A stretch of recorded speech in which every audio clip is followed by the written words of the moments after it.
good day mga kalapatids, no? So ngayong araw nga mga kalapatids ay magsusuksok na tayo ng mga ring sa ating mga inakay mga kalapatids. Dahil pwede na nating suksukan yung mga ganong size mga kalapatids ng inakay, no? Ganito yung inakay natin mga kalapatids, no? So pwede na itong suksukan mga kalapatids, no? So ano nga ba yung ating mga ginagamit o proseso ng pagsusuksok natin ng mga inakay mga kalapatids, no? So kung gusto nyo akong samahan, let's go! Yon, so ano nga ba yung mga proseso na dapat natin gawin mga kalapatids bago nating simulan magsuksok ng mga inakay natin mga kalapatids, no? Siyempre una, kailangan may ballpen at notebook kayo mga kalapatids na paglilistahan nyo ng ring number at bloodline kung sinong magulang mga kalapatids, no? Siyempre kailangan yan mga kalapatids para once na nanalo yung ating mga kalapate, siyempre sa dami, kung marami kayong kalapate, siyempre ang hirap na yung tandaan kung sino yan dahil nga yung iba halos magkakamukha lang. Okay, importante meron tayo nito. Pangalawa mga kalapatids ay ito.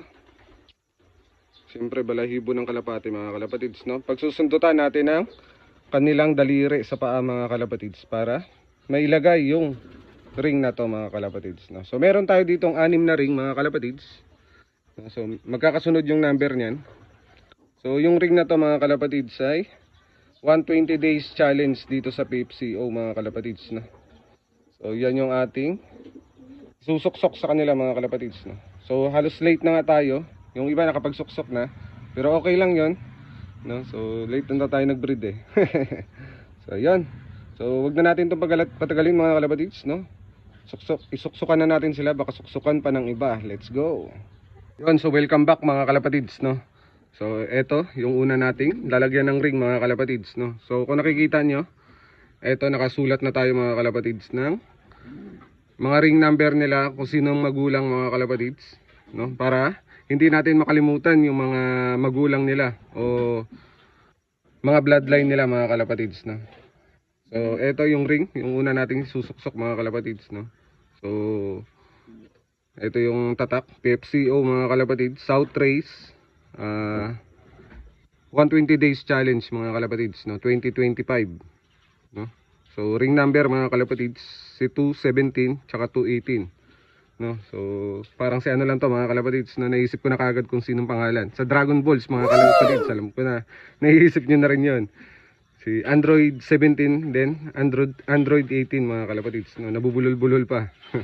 So simulan na natin mga kalapatids, no? Ganito lang kadali mag suksok ng ring. Unahin natin si Android 17 mga kalapatids, no? Si Android 17 siya yung kuya, kaya yung malaki yung unahin natin, no? So ikot lang natin yan, kukunin lang natin yung paa nila mga kalapatids, no? So depende sa inyo mga kalapatids kung nakabaligtad o patayo yung paglagay. Sa akin ganito yung nakapatayo yung akin mga kalapatids, no? So medyo malaki na nga, oh. So ganyan lang mga kalapatids. Tapos ito, siyempre kailangan natin ito mga kalapatids, siyempre paghila. Okay, yun, siyempre ito yung daliri sa paa mga kalapatids, kailangan may ano natin to, maihila, no? Para hindi matanggal mga kalapatids. Yun. So tapos na si number 17 o si Android 17 mga kalapatids, na okay na. Yun. Sunod naman natin mga kalapatids si Android 18 mga kalapatids. Yung ano, mukhang hen rin to eh. So ito medyo maliit pa yung paa. Then ganun lang, same procedure lang rin mga kalapatids. Hila lang. Yun. So tapos na mga kalapatids. Yun. Nasuksukan na natin si Android 17 then sa Android 18 mga kalapatids. Yun. So mga healthy bird, no? Sana ay magbigay sa atin ng panalo yung mga anak nila mga kalapatids. So ibalik na natin sa magulang nila. Kunin na natin yung next mga kalapatids. Yan, so ito yung pangalawa mga kalapatids na lalagyan natin ng ring mga kalapatids, no? So 120 days challenge pa rin mga kalapatids. Kung yung kanina mga kalapatids ay number 17 tsaka 18, ito naman mga kalapatids ay number 19 and then 20 yung huling number mga kalapatids, no? So yung magulang nito mga kalapatids, no? Yung cock mga kalapatids ay first time lang yun, nakakatuwa. Pero tingnan nyo naman yung ano, first time lang na breed, no? So virgin na virgin pa yun mga kalapatids, no? So, pero tingnan nyo naman kung magsubo sa inakay mga kalapatids, ay napaka healthy. Grabe oh, punong-puno yung butsi, no? So ganun lang mga kalapatids, no? So kung ano yung ginawa natin kanina, ay ganun lang rin yung gagawin natin ulit mga kalapatids, no? Unahin na natin yung 19. Siguro dito na tayo sa maliit. Ito si 20 mga kalapatids, no? So ganun lang rin ulit mga kalapatids, ikot nyo lang. Then kunin nyo lang ulit yung paan nila mga kalapatids. Then hila lang. Yan. So hindi naman yung mababalian. Then syempre balahibo o pakpak ng kalapate. Suksok lang ulit. Kita nyo naman, kita nyo yan. Yan. Then hila. Yun. So goods na mga kalapatids. Yun. O napapansin nyo mga kalapatids, yung gamit nating pugaran ay ice cream na may buhangin mga kalapatids. Buhangin dagat yan. Sorry. Yun, buhangin dagat yan mga kalapatids. So isunod na natin si number 20. No? Sunod na natin. Ganun lang ulit.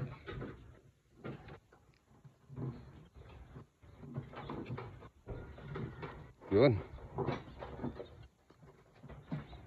Number 20 meron na rin. So hindi na natin dinublihan ng ring. Mahilig ako sa dalawang ring pero ngayon ay isa-isa na lang nilagay ko mga kalapatids, no? So sa ibang mga, lalo na sa BBC, napanood ko mga kalapatids ay hindi na pinapayagan yung dalawang ring, no? Yun. So sa atin wala pa namang rules na ganun. Pero advance na tayo agad. Isa-isa na lang yung ating lalagyan ng ring mga kalapatids, no? So yung pangalawa natin, goods na, no? Yun. Sana ay bigyan tayo ng karangalan sa ating lop mga kalapatids, no? Yun, no?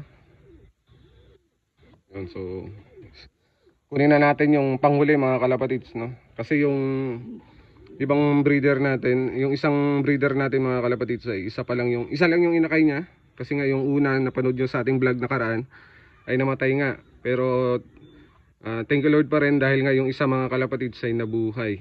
Yun. No? So eto yung panghuli natin mga kalapatids, no? Let's go.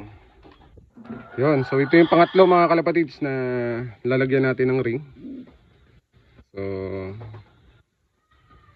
yung ating ano, yung kanilang magulang mga kalapatids ay yung ating nag third overall champion natin mga kalapatids. Tapos yung producer na natin. So masasabi ko ng producer yung kanilang father mga kalapatids, no? Yung kanilang tatay. Dahil nga tawag dito, tatlong beses na tayong nabigyan ng sunod-sunod mga kalapatids na naging anak, no? Ang una mga kalapatids ay naging third overall champion, pangalawa second overall champion. Tapos yung pangatlo, itong last lang na race natin ng Cagayan Silio, no? Naging ano, tawag dito. Yung Cagayan Silio nga mga kalapatids na nag 6 overall champion natin, no? So masasabi ko ng producer yung magulang nito, yung cock. No, so pinaris natin sa tanga lines natin mga kalapatids na galing kay Mark Jerby. Tawag dito apelyido nun. Nakalimutan ko na. Basta yun ang mga kalapatids, no. Nakalimutan ko yung pinanggalingan. Shoutout sa iyo, sir, no, ng taga Brooks Point, no. Siyempre hindi tayo nakakalimot ng pinagmulan ng ating mga warriors mga kalapatids, no. So, yun. So sana magbigay din sa atin yung mga bagong inakay natin, no. Sana gayahin nila yung mga kuya nila. Pero syempre iba lang yung pares mga kalapatids, no. Iba lang yung hen na pinares natin doon sa may producer nating cock na ibon naman ni Idol Harry Cinco ng Siksikan mga kalapatids, no. Yung binansagang King of North ng Puerto Princesa, Palawan mga kalapatids.